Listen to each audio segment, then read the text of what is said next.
Friends, మీకు ఈ video నచ్చితే లైక్ చేయండి, సబ్స్క్రైబ్ చేయండి.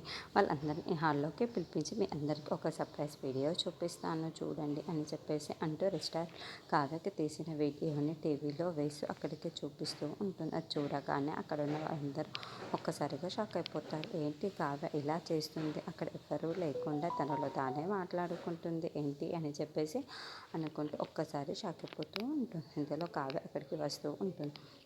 ఇదిగోండి హీరోయిన్ కూడా వచ్చేసింది, అక్కడున్న కావ్యని చూసి అంటుంది. ఇంతలో అక్కడున్న కావ్య టీవీలో ఆ వీడియోని చూసి ఒక్కసారిగా షాక్ అయిపోతూ ఉంటుంది.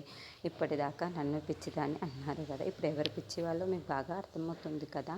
నేను కావ్యకి అడుగున అడ్డుపడుతున్నాను అన్నాను కదా, ఇప్పుడు ఏంటో మీకు అర్థమయ్యింది కదా బాగా అని చెప్పేసి అంటుంది. ఆ మాటలు వినగానే అక్కడున్న వాళ్ళు చాలా బాధపడుతూ కావ్య వైపు కళ్ళు చూస్తూ ఉండిపోతారు.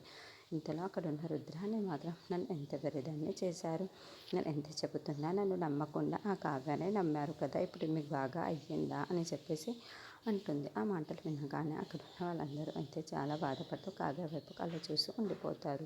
ఇంతలో అక్కడున్న కావ్య మాత్రం ఒక్కసారిగా షాక్ అయిపోయి రుద్రాని వైపు కళ్ళు చూస్తూ ఉండిపోతుంది. ఇంతలో అక్కడున్న అపర్ణదేవి నా కొడుకు అలా అయిపోయాడు, కోడలేమో ఇలా అయిపోతుంది అని చెప్పేసి చాలా బాధపడుతూ ఉంటుంది. ఇంతలో అక్కడ ఉన్న రుద్రాని మాత్రం కావ్య మాటలు నమ్మడానికి ఎవరైనా సిద్ధంగా ఉన్నారా అని చెప్పేసి కావ్యాన్ని చూస్తూ అంటుంది. ఆ మాటలు వినగానే అక్కడ ఉన్న వాళ్ళందరూ అయితే కావ్య వైపు కళ్ళ చూస్తూ ఉండిపోతారు. అక్కడున్న రుద్రాని అయితే ఇకనైనా కావ్య మాటలు నమ్ముతారా, నా మాట కావ్య ఎలాంటిదో మీకు అర్థమైంది కదా, అందుకని ఇదంతా ఇప్పటిదాకా చేసింది అని చెప్పేసి అంటూ ఉంటుంది. ఆ మాటలు వినగానే అక్కడ ఉన్న వాళ్ళందరూ అయితే మౌనంగా రుద్రాని